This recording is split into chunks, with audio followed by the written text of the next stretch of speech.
Selamat datang di channel ini dan selamat hari Minggu. Sahabat-sahabatku yang terkasih, sekarang ini kita mendengar bahwa Jakarta kembali diberlakukan PSBB dan di beberapa tempat wabah COVID-19 masih terus meningkat. Namun, menurut hemat saya, satu-satunya solusi di masa kritis ini ialah disiplin dalam menjalankan pola hidup, yaitu pakai masker, jaga jarak, menjaga stamina tubuh, rajin cuci tangan, dan lain sebagainya.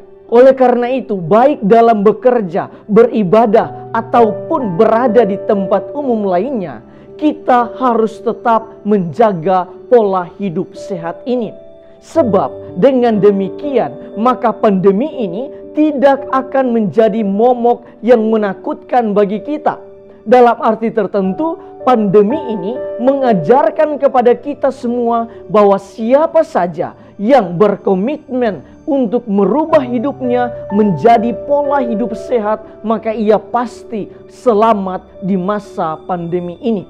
Pada hari ini, bacaan pertama mengatakan bahwa kalau orang fasik bertobat dari kefasikan yang dilakukannya, ia akan menyelamatkan jiwanya.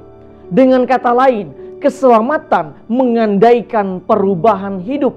Tanpa perubahan hidup ataupun pertobatan, kita tidak bisa selamat. Pertanyaannya, pertobatan ataupun perubahan semacam apa yang harus dilakukan?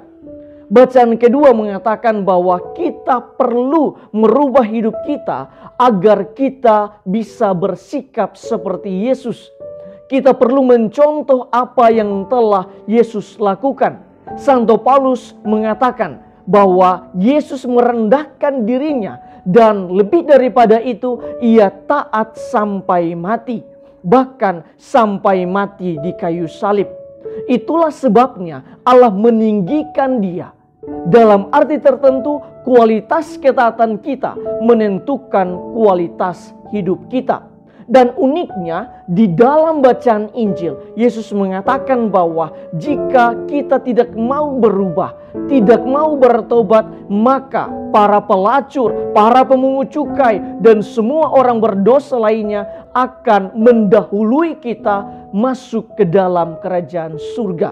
Karena orang berdosa berat sekalipun, tetapi jika mereka percaya pada kehendak Allah dan taat kepadanya, mereka akan berbalik dari kedosaan mereka dan diselamatkan.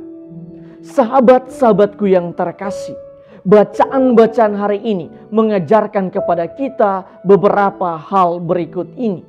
Pertama, kita belajar taat sebagaimana Yesus telah taat kepada Allah Bapa.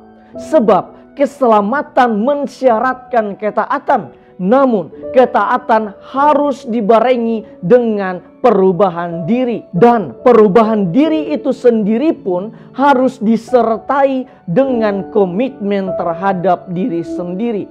Komitmen ini harus datang dari diri kita sendiri, karena yang merubah diri kita ialah diri kita sendiri dan bukan orang lain. Kedua, terkadang kita manusia terlalu suka terpaku dalam zona nyaman yang menjerumuskan kita ke dalam dosa. Antara lain sikap egois, sikap sombong, iri hati, dan lain sebagainya.